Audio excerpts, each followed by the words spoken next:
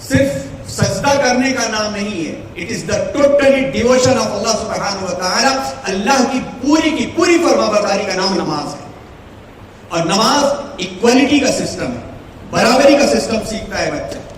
نماز صحیح لفظ استعمال کرنے کا سسٹم سیکھتا ہے بچہ.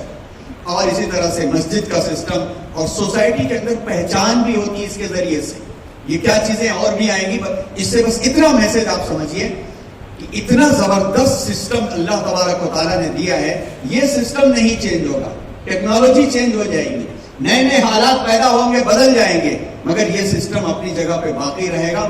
جن گھر کی مائیں اپنے بچے اور بچیوں کو اس عمر میں سنبھال لیتی ہیں, ان کا فیوچر سیف ہو جایا کرتا ہے. یہ چھوڑ دیتے ہیں اس کو ہم. آئیے اس کے اوپر بات کرتے ہیں کہ لاسٹ کے 9-10 منٹ جو بچے ہوئے ہیں, دا مسنگ پلرز, مفقودہ ستون کیا ہے. اللہ تبارک و تعالیٰ نے سورہ رحمان میں فرمایا, بسم اللہ الرحمن الرحیم, وَأَقِيمُوا الْوَزْنَ بِالْقِسْطِ وَلَا تُخْسِرُوا الْمِيزَانَ. The balance is required in everything from cell to whale. اگر بیلنس ایک ویل مچھلی کے تیرنے میں بھی خراب ہوا, غلط ہوا, تو اس کی بھی زندگی خطرے میں پڑ جاتی ہے. اور سیل کے اندر بھی بیلنس بگڑا تو پوری باڈی ڈسٹرب ہو جاتی ہے. تو ایجوکیشن میں, سوسائٹی میں اگر اتنے بڑے کاز کے لیے اور سسٹم کے لیے بیلنس بگڑ جائے تو کتنا بھی جوڑنے کی کوشش کی جائے وہ نہیں جڑے گا جب تک کہ وہ سسٹم کے طریقے پر نہ لایا جائے. کیا مسنگ پلرز ہیں؟ آئیے ایک اور چیز دیکھتے ہیں. The 4 pillars of Islamic education. اسلامی تعلیم کے ارکان اربعہ. اسلامی تعلیم کے ارکان اربعہ جیسا کہ ابھی پیچھے بات ہوئی ہے, 4 نکل کر کے آتے ہیں. نمبر 1, انڈیویجول ریفارمیشن, فرد کی اصلاح. اور فرد کی اصلاح کے سلسلے میں پتہ نہیں آپ کے ہاں اس پر بات ہوئی یا نہیں ہوئی کہ یہ جو پہلا کلمہ ہے, پہلا کلمہ ہی ہماری فرد کی اصلاح کیسے کرتا ہے. اس سلسلے میں شاید 9th کی بچیوں سے آپ سوال کریں تو شاید جواب مل جائے, کیونکہ ان کی ٹریننگ ہوئی ہے سنوان سے. جب فرد کی اصلاح ہوتی ہے تب جا کر کے پرسنالٹی ریفارم ہوتی ہے, اور جب پرسنالٹی کا ریفارمیشن ہونے لگتا ہے تو پھر ماحول بنتا ہے. جب ماحول بنتا ہے تو پھر رسپانسبلٹی کا اور ذمہ داری کا احساس ہوتا ہے. کیا ذمہ داری؟ اللہ کی فرمانبرداری, اللہ کے بندوں سے تعلق. آپ نے سنا ہوگا, پڑھا بھی ہوگا کہ عبادت is the combination of 2 things. Number 1, rights of Allah subhanahu wa ta'ala, huququllah. And other thing, huququl ibad, rights and duties of humanity and the nature and the environment. ان دونوں چیزوں کو ملایا جائے تو اسلامک علم الاحکام بنتا ہے, عبادات بنتی ہے. اس سے صاف پتا چلتا ہے کہ one person who recites daily Quran, thousands of wazifa, thousands of rakat, but he is corrupted man. Corruption میں شکار ہے, اس کی زبان سے ہی نہیں ہے.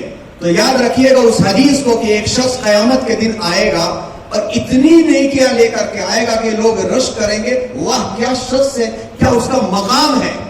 لیکن جیسے ہی وہ آگے بڑھے گا, ایک دامن پکڑنے والا آ جائے گا, اس نے مجھے گالی دی تھی, اس نے میرا مال کھایا تھا, اس نے حرام کمایا تھا, اس نے دھوکہ دے کے کمایا تھا. نتیجہ یہ ہوگا کہ اس کا مال و دولت نکلتے نکلتے نکلتے نکلتے ساری نیکیاں اس کی ختم ہو جائیں گی اور گناہ اس کے سر پہ پڑ جائے گا. تو پتہ یہ چلا کہ جب تعمیر شخصیت ہوتی ہے تو یہ فیلنگ آتی ہے سورہ مائدہ کی روشنی میں, یا ایھا الذین آمنوا علیکم انفسکم, اے ایمان والو نو یور سیلف, اپنے آپ کو پہچانو, اپنی رسپانسبلٹی کو اور اپنی پوٹینشیلٹی کو پہچانو, اور اپنی رسپانسبلٹی کو یہ جانو کہ جو ذمہ داری دی گئی ہے وہ ذمہ داری یہ ہے کہ تم میں سے ہر ایک سے سوال کیا جائے گا.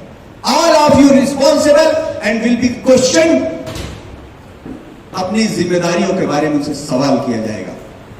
اب آئیے جس چیز کی طرف ہم لانا چاہ رہے تھے آپ کو, اسلامی تعلیم کے ذمہ دار عناصر, the responsible elements of Islamic education system 3 ہیں بڑے. وہ نمبر 1 سب سے پہلے والدین اور اہل خانہ. آج جو ہم پریشان ہیں اور اس پریشانی کے اندر کتنی بھی کوشش کر لی جائے, بچوں کے اندر مزاج نہیں بن رہا ہے، ان بچوں کے اندر مزاج نہیں بن رہا ہے جن کے ماں باپ سے ہمیں ساتھ نہیں مل رہا ہے، اور زیادہ تر والدین سے ساتھ نہیں مل رہا ہے۔ پھر اس کے بعد تعلیمی ادارے، اس کے بعد اساتذہ کرام۔ اگر ان کو بانٹا جائے تو پوری کی پوری رسپانسبلٹی، اگر آپ پوری قرآن مجید کی آیتیں اٹھا کے دیکھیے، احادیث اٹھا کر کے دیکھیے، تو اپنی اولاد کی تربیت کی ذمہ داری ماں باپ کو ہی دی گئی ہے۔ ٹیچرز تو صرف اس بارے میں پوچھے جائیں گے کہ آپ کو ٹائم دیا گیا تھا، آپ نے اپنے ٹائم کا یوٹیلائزیشن آپ نے صحیح کیا یا نہیں کیا۔ یہ نہیں پوچھا جائے گا کہ فلاں بچہ اگر بگڑا ہے تو آپ ذمہ دار ہو، ماں باپ ذمہ دار ہوں گے۔ ماں باپ نے ہمارے حوالے کیا ہے، اس لیے حوالے کیا ہے کہ ہم ان کو تھیوریٹیکل ایجوکیشن دے سکتے ہیں، پریکٹیکل ایجوکیشن دلانا ان کا کام ہے۔ ہم یہاں بٹھا کر کے ذکر کی مجلس جمع کر کے بچوں کی آنکھوں سے آنسو گرا سکتے ہیں، لیکن یہی بچہ جب گھر جائے گا، وہاں کے ماحول کو صحیح نہیں کیا گیا تو اس آنسو گرانا ضائع ہو جائے گا۔ کلاس کے اندر ماشاءاللہ بچے اتنا اچھا انٹرپریٹ کرتے ہیں، اتنا اچھا ساتھ دیتے ہیں، لیکن وہی بچے جب منڈے کو واپس آتے ہیں تو آدھے دن سوتے ہوئے دکھائی دیتے ہیں۔ میجر پرابلم ہے ہمارے انسٹیٹیوشنز کی۔ کیوں؟ اس لیے کہ ان کے ماں باپ، ان کا ماحول، ان کا سسٹم، ان کا طریقہ جو ہوتا ہے، ان کو تھکا کے اسکول بھیجتا ہے۔ بات کہیں اور چلے جائے گی۔ اس میں لفظ والدین پر غور کیجیے گا، اور اس لفظ والدین پر غور کرنے کے بعد ایک چیز ذہن کے اندر ہم کو رکھنا ہے کہ ایک نیا جو ایک پرانا کانسیپٹ ہے، اصلی جو کانسیپٹ ہے، اس کانسیپٹ کے اوپر اب ہم لوگ کو سوچنا ہے۔ اس سلسلے میں ہم نے خاص طور پر اسماعیل بھائی اور ابراہیم بھائی کو خاص طور پر کہا تھا کہ آج رہیں، اور اعجاز بھائی سے بھی ہم نے کہا تھا کہ ہم لوگ اس پر کچھ کام کر رہے ہیں۔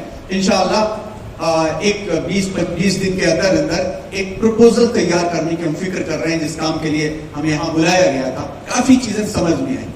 ایک بات تو سمجھ میں آئی صاف طور پر کہ گویا جتنا ایفرٹس اسپریچول ایجوکیشن کے اوپر لگ رہا ہے، اس ایفرٹ کا رزلٹ نہیں مل رہا ہم لوگوں کو۔ وہ کون سا مسنگ پلر ہے جس کو ہمیں تلاشنے کی ضرورت ہے؟ مشورے میں برکت ہے، صحابہ اور حضور کا خود کا عمل تھا۔ اس سلسلے کے اندر کچھ پرپوزل ہے، جس میں ایک پرپوزل ہمارا تو یہ صاف طور پر ہوگا کہ جب ہونا کا سسٹم ہم لوگوں نے اتنا اچھا ڈیولپ کر لیا ہے، اور ماشاءاللہ جو یہ نرسری کی کلاسیں ہیں، ان کلاسوں تک بچے فرشتوں کی شکل میں ہمارے پاس ہوتے ہیں۔ ایون 5th کلاس تک، 5th کے بعد سے بگاڑ آنا شروع ہوتا ہے مزاج کے اندر۔ ہمارے پاس جب اتنی ہم محنت کر کے ہم نہ صرف اچھا کیریئر دے رہے ہیں، بلکہ ہم آخرت کے لیے راہیں آسان کر رہے ہیں ماں باپ کی، تو تھوڑی سی جو کنڈیشنز ہمارے پاس ہیں اس کو آگے بڑھانا چاہیے۔ اس میں یہ ہے کہ خاص طور پر ہونا کے اندر ماں باپ کی طرف اب ہم کو توجہ کرنے کی اس طرح سے ضرورت ہے کہ جیسے بعض انسٹیٹیوشن نے ماں کے لیے مہینے میں 4 کلاسیں لازم کر دیا، باپ کے لیے مہینے میں 1 کلاس کو لازم کر دیا ہے، اور سگنیچر کر کے ایکسٹرا فیس لے کر کے اسی شرط پہ لیا ہے کہ ماں اگر اٹینڈ کریں گی کلاس تو بچے کو ایڈمیشن دیں گے، ورنہ نہیں دیں گے۔ اور اس طرح کے ایگزامپلس ہمارے سامنے بہت آ چکی ہیں، اس پر آپ لوگ سوچئے گا۔ دوسرا مشورہ ہے مینجمنٹ کے سامنے کہ انشاءاللہ جو پلان ہم نے بنایا اس پلان کے اکارڈنگ ایک پورا گھنٹہ 1.5 گھنٹہ ایچ کے ساتھ ہم کو بیٹھنے کی ضرورت ہے، اور جنرل ٹیچرز کے ساتھ، سبجیکٹ کے ٹیچرز کے ساتھ، اور ان کے ساتھ بیٹھ کر کے ان کے اوپینین کو لے کر کے یہ جو پیرنٹنگ کا معاملہ ہے، ان پیرنٹنگ کے معاملے کے اندر جب تک ہم ایک کریکولم کے اکارڈنگ اور وزڈم اور لاجک کو سامنے رکھتے ہوئے ایک سسٹم اور سلیبس ہم نہیں بنائیں گے، تو پیرنٹس میٹنگ میں بلا کر کے کچھ شکایتیں کر دینا، کچھ نصیحت کر دینا، اس سے کوئی فرق پڑنے والا نہیں ہے۔ تو اس سلسلے میں ایک پلان بنایا جائے گا اور آپ سے ملاقات کی جائے گی۔ میری درخواست یہ ہے کہ جتنی باتیں آپ نے سنی، ان باتوں کو سامنے رکھ کر کے آپ کے دماغوں کے اندر جو اوپینین ہے آپ نوٹ کر لیجئے۔ ممکن ہے کہ آپ بے تکلف انٹریکشن نہ کر سکیں، کم سے کم آپ نوٹ بنا لیجئے، آپ حوالے کیجئے اللہ کے نام سے، اور جب اخلاص نیت کے ساتھ آپ کا عمل ہوگا تو ممکن ہے کہ ایک اچھا ماحول ہمارے لیے بن جائے۔ ایک بچہ بھی اگر سدھر کر کے اخلاق اور کردار کے ساتھ اللہ کی جا کے گواہی دے دے گا تو ہم سب کی کامیابی کے لیے کافی ہوگا۔ روڈ اہیڈ، منصوبہ بندی کیا کرنا ہے؟ منصوبہ بندی کے اندر ایک ورکشاپ کی بھی ضرورت ہے، اور اس ورکشاپ میں کم سے کم 3 دن کے سیشن چاہیے، چاہے آپ حضرات بیچ میں نکالیے یا لاسٹ میں نکالیے یا شروع میں نکالیے۔ یہ کیریکٹر پلس کیریئر اور سکسیشن کا جو پلان ہے وہ طہارت، ایمان، اسلام اور اخلاق کے راستے سے جاتا ہے، اور ٹیچرز اور پیرنٹس ایکول رسپانسبلٹی رسپانسبل اس کے اندر ہیں، اور اس میں ٹیچرز اپنی ایفرٹ تو لگاتی ہیں لیکن پیرنٹس کے معاملے میں اتنا ساتھ نہیں ملتا، اور یہ بھی نہیں کہا جا سکتا کہ ایک دم مل بھی جائے گا، کچھ کوشش کی جائے گی، بس اتنا تو ہو سکتا ہے نا کہ مانا کی اس جہاں کو نہ گلزار کر سکے، مانا کی اس جہاں کو نہ گلزار کر سکے، کچھ خار کم کر گئے گزرے جہاں سے ہم۔ آئیے ہم آپ اس پر سوچیں اور غور کریں، اور جو مسنگ پلر ہے، جو گیپ ہے، اس کو قریب لانے کے لیے ایک ماحول جو بنا ہوا ہے ہمارا، اس سے اوپر اٹھ کر کے اور اچھے لیول پر لے کر کے جائے۔ ممکن ہے کہ اس کے ذریعے سے اللہ تعالیٰ ہمارے لیے راہ آسان کر دے۔ انک لا تہدی من احببت ولکن اللہ یہدی من یشاء۔ آپ جس کو چاہتے ہیں سدھار نہیں سکتے ہیں، اللہ جس کو چاہے گا وہ سدھارے گا، لیکن آپ کی ذمہ داری یہ ہے کہ ادعو الی سبیل ربک بالحکمت والموعظۃ الحسنہ وجادلہم باللتی ہی احسن۔